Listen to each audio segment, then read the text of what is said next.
अस्सलामुअलैकुम, welcome back my YouTube channel. आज हम एक नए टॉपिक का आगाज़ करने लगे हैं जो हमारे पास क्या है, relationship between first and second kind of a Bessel function. हमने फर्स्ट और सेकंड काइंड के दरमियान हमने रिलेशन देखना है कि हमारे पास रिलेशन क्या आता है बेसल फंक्शन का। तो हमारे पास सवाल क्या है, J minus n of x is equal to -1 की power n J n of x. ये हमने क्या करना है, प्रूव करना है। तो इसको हम स्टार्ट करते हैं। अच्छा जी, अब हमारे पास ये क्या है, हमारे पास इसका बेसल फंक्शन है। ठीक है, j n plus one is equal to -1 r factorial gamma n plus r plus one और एक्स डिवाइडेड बाई 2 की पावर 2n माइनस एन। ठीक है, 2r माइनस एन, ये इसके पास हमारे पास क्या है, इसका बेसल फंक्शन है। नाउ अब केस वन हमारे पास क्या है, case one is equal to हमारे पास है एन ग्रेटर देन ज़ीरो, के n ज़ीरो से बड़ा है। अगर इस तरीके से है, n ज़ीरो से बड़ा है, तो इसका मतलब क्या है, n एक इंटीजर है और उसकी जितनी भी वैल्यूज़ आएंगी वो क्या आएंगी, हमारे पास पॉजिटिव वैल्यूज़ आएंगी। ठीक हो गया।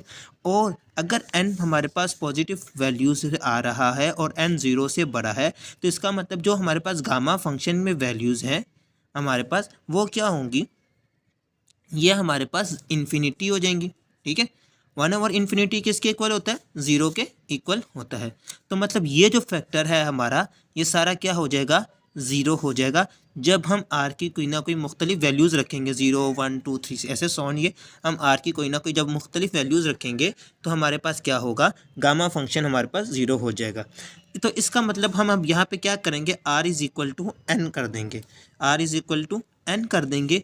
तो अब हमारे पास जो लिमिट आएगी वो लिमिट क्या आएगी, देखो, summation r is equal to n. ठीक है, उसके बाद -1 और r divided by r factorial ये गामा फंक्शन आ गया, n plus r plus 1 x divided by 2 2n plus r. ठीक है, 2n प्लस आर, यहाँ पे हमारे पास क्या आ गया, r is equal to n, हमारे पास ये चीज़ यहाँ पे आ गई। ठीक है, यहाँ पे समीशन लगाना भूल गया, यहाँ पे भी हमारे पास summation r is equal to zero मौजूद है। यहाँ तक करने के बाद अब हमने क्या करना है, हमें पता है कि समीशन के अंदर आर इक्वल टू ज़ीरो होना चाहिए जब भी हमारे पास ये जे एन ऑफ एक्स बनता है। तो इसको जे एन ऑफ एक्स बनाने के लिए हम क्या करेंगे, हम यहाँ पे r is equal to n minus s रख लेते हैं, sorry, r minus n is equal to s रख लेते हैं। अब यहाँ से हमने आर की वैल्यू निकालनी है, तो ये माइनस एन है, इधर आके क्या हो जाएगा, प्लस हो जाएगा। तो r is equal to n plus s कर लेते हैं।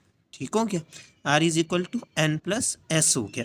अब यहाँ से हमें तो पता चल गया कि r equal to n plus s है। ठीक है, और आर की वैल्यू हमारे पास यहाँ पे क्या थी, अगर हम यहाँ से एस की वैल्यू निकालें, आर की वैल्यू हमारे पास क्या थी, एन, तो यहाँ पे n minus n is equal to s, तो ये आपस में कैंसिल हो जाएगा। तो एस का हमारे पास आंसर क्या आ जाएगा, ज़ीरो।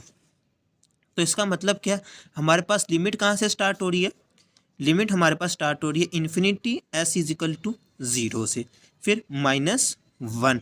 अब आर हमारे पास किसकी पावर था, एन प्लस एस की, तो यह -1 के ऊपर क्या आ जाएगा, एन प्लस एस आ जाएगा, एन प्लस एस आ जाएगा। सिमिलरली हमारे पास देखो डिवाइड में हमारे पास क्या आ जाएगा, माइनस आर का फिक्टोरियल आता था, तो यहाँ पे क्या आ जाएगा, एन प्लस एस का फिक्टोरियल, और गामा फंक्शन में हमारे पास क्या था, -n। ठीक है, प्लस आर, तो प्लस आर की जगह पे क्या आ जाएगा, एन प्लस एस प्लस 1। ठीक है, ये हमारे पास गामा फंक्शन में आ जाएगा। फिर x divided by 2n plus, अब 2n प्लस आर था, तो ये हो जाएगा 2, ये आ गया n प्लस आर, आर की जगह पे हमारे पास क्या आ जाएगा, n plus s, n plus s आ जाएगा। अब ये जो हमारे पास n प्लस एस आया है, तो सॉरी गलती हो गई, यहाँ पे हमारे पास है, यहाँ पे हमारे पास होता है 2r, आर की जगह पे हमारे पास n प्लस एस आ जाएगा और -n आ जाएगा। ठीक है, अब हम इसको सॉल्व करते हैं, सिंप्लीफाई करते हैं, तो देखो हमारे पास क्या हो जाएगा, summation s is equal to zero -1, ठीक है, n plus s divided by n plus s का factorial gamma n minus n, और ये आपस में कैंसिल हो जाएगा, तो हमारे पास क्या बच जाएगा, s प्लस 1। ठीक है, और इधर हमारे पास क्या आ जाएगा, x डिवाइडेड बाई 2, और ये हो जाएगा 2n प्लस s 2s। ठीक है, और -n, तो ये n और ये n आपस में क्या कैंसिल हो जाएंगे, तो हमारे पास क्या बच जाएगा n+2s। तो summation s is equal to 0 -1/n, हम इसको अलग अलग कर लेते हैं, ठीक है। और नीचे हमारे पास क्या आ जाएगा n+s का फैक्टोरियल, और ये s+1 का गामा फंक्शन है, ठीक है। s+1 का हमारे पास ये गामा फंक्शन है, और x डिवाइडेड बाई 2, और यहाँ पे हमारे पास क्या हो जाएगा 2s+n, ठीक है। 2s+n, ये चीज़ हमारे पास यहाँ तक ये हो गई। नाउ अब हम क्या करेंगे, अब हमें पता है कि हमने फार्मूले में बनाना क्या होता है। यहाँ पे हमें सिंगल कोई वैल्यू का फैक्टोरियल होता है, और यहाँ पे गामा फंक्शन में हमारे पास एक चीज़ की इजाफे हो रही होती है। तो अब इसको बनाने के लिए हम क्या करेंगे, अगर फैक्टोरियल के ऊपर गामा फंक्शन लगाना है, फैक्टोरियल के ऊपर गामा फंक्शन लगाना, तो इसमें क्या होगा, एक वैल्यू का ऐड हो जाएगा, एक वैल्यू इसमें ऐड हो जाएगी। तो देखो हमारे पास ये चीज़ क्या बन जाएगी, summation s is equal to 0 -1/n -1/s divided by, यहाँ पे गामा फंक्शन आ जाएगा, तो क्या आ जाएगा हमारे पास n+s+1, और यहाँ पे हमने गामा फंक्शन हटाना है। तो देखो गामा फंक्शन जब हटाते हैं तो हमारे पास एक कमी हो जाती है, तो ये हमारे पास क्या आ जाएगा s का फैक्टोरियल आ जाएगा, और इधर x डिवाइडेड बाई 2s+n, ठीक है। अब ये -1 की पावर n हमें बाहर चाहिए था फार्मूले की वजह से, तो ये बाहर आ जाएगा, ठीक है।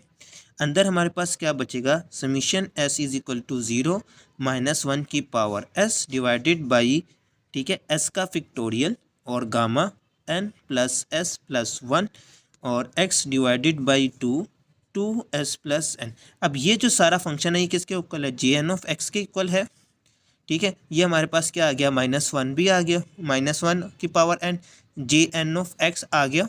और हमने यही प्रूफ भी करना था, कि हमने प्रूफ क्या करना था, ये देखो हमने प्रूफ करना था -1 की पावर n jn(x), तो ये हमारे पास क्या हो गया, हमने ये एक तरफ से प्रूफ कर लिया केस 1 से। अब हम केस 2 पे आते हैं।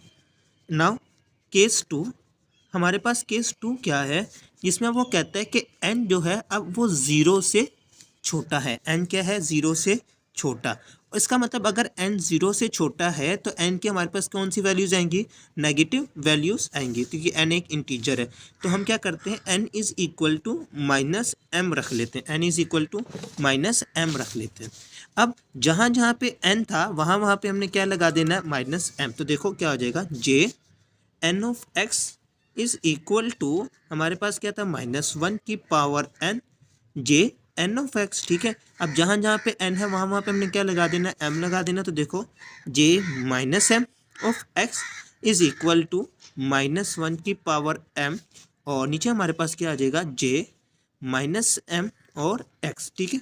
ये हमारे पास क्या है, इसको हम इक्वेशन का नाम दे देते हैं कोई भी, इसको हम 1 कह लेते हैं, ठीक है। अब देखो कि ये हमारे पास -1 की पावर m, ठीक है, फिर ये m और ये -m, ठीक है। हमें पता है कि -m किसके इक्वल है, n के इक्वल है।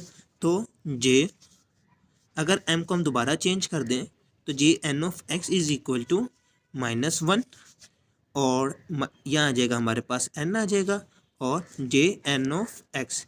तो आपने ये देखा कि दोनों केस में अगर n 0 से छोटा हो या n 0 से बड़ा हो, आंसर हमारे पास क्या आता है, सेम आता है।